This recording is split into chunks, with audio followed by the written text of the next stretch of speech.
হে সবার কি অবস্থা? ওয়েলকাম টু মাই সিরিজ জীবনের প্রথম। এখানে আমি আমার রান্না স্টোরি শেয়ার করি। আজকে রান্না করব রসগোল্লা। তো চলেন শুরু করা যাক।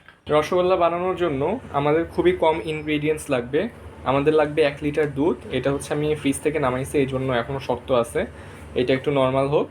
দেন লাগবে 1 কাপ চিনি, আর লাগবে একটু ভিনেগার, সাথে 2-3টা এলাচি হইলে ভালো হয়। সো এই কয়েকটা উপকরণ দিয়েই আমরা খুবই ইজিলি রসগোল্লাটা বানায় ফেলতে পারবো হোপফুলি। দুধটা প্যাকেট থেকে বের করে আমি একটা পাতিলে দিয়ে দিছি। যেহেতু দুধটা বরফ হয়েছিল, এই জন্য মাঝে দিয়ে এরকম চাকতির মতো দেখা যাচ্ছে। এখানে একটা কাপের মাঝে 1 টেবিল চামচ ভিনেগার নিছি, আর 2 টেবিল চামচ পানি নিয়ে মিক্স করে নিছি।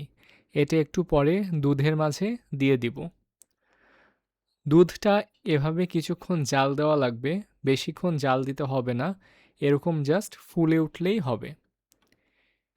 এবার দুধের মাঝে ভিনেগার পানি মিক্স যেটা বানায় রাখছিলাম ওইটা ঢেলে দিব। এরপরে এরকম একটু নাড়া দিলেই দেখব যে দুধটা ছানা হয়ে গেছে। এখন আমাদের লাগবে একটা ছাঁকনি।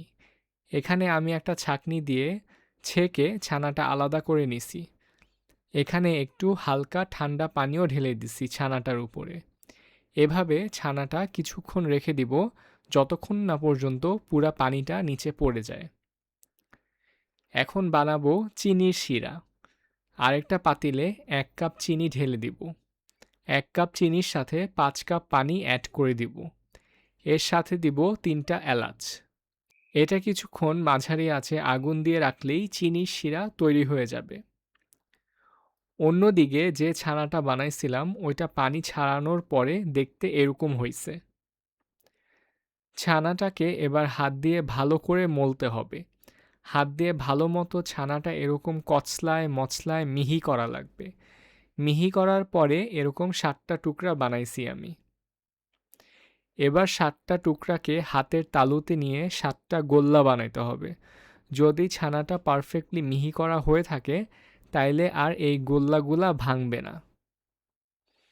এবার 7টা গোল্লা ওই চিনির শিরার মধ্যে ছেড়ে দিতে হবে। দেন হালকা মাঝারি আছে আবার আগুনটা দিয়ে দিলাম। উপরে একটা ঢাকনা দিয়ে দিলাম আর 10 মিনিট রেখে দিলাম চিনির শিরাটার মাঝে।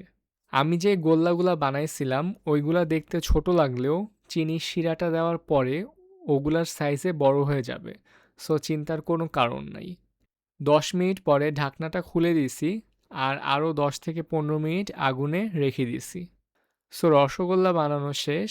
এবার এটাকে আরও 1 থেকে 2 ঘন্টা চিনির শিরার মাঝে রেখে দিব, যাতে ভালো মতো মিষ্টিটা সোক করে নিতে পারে।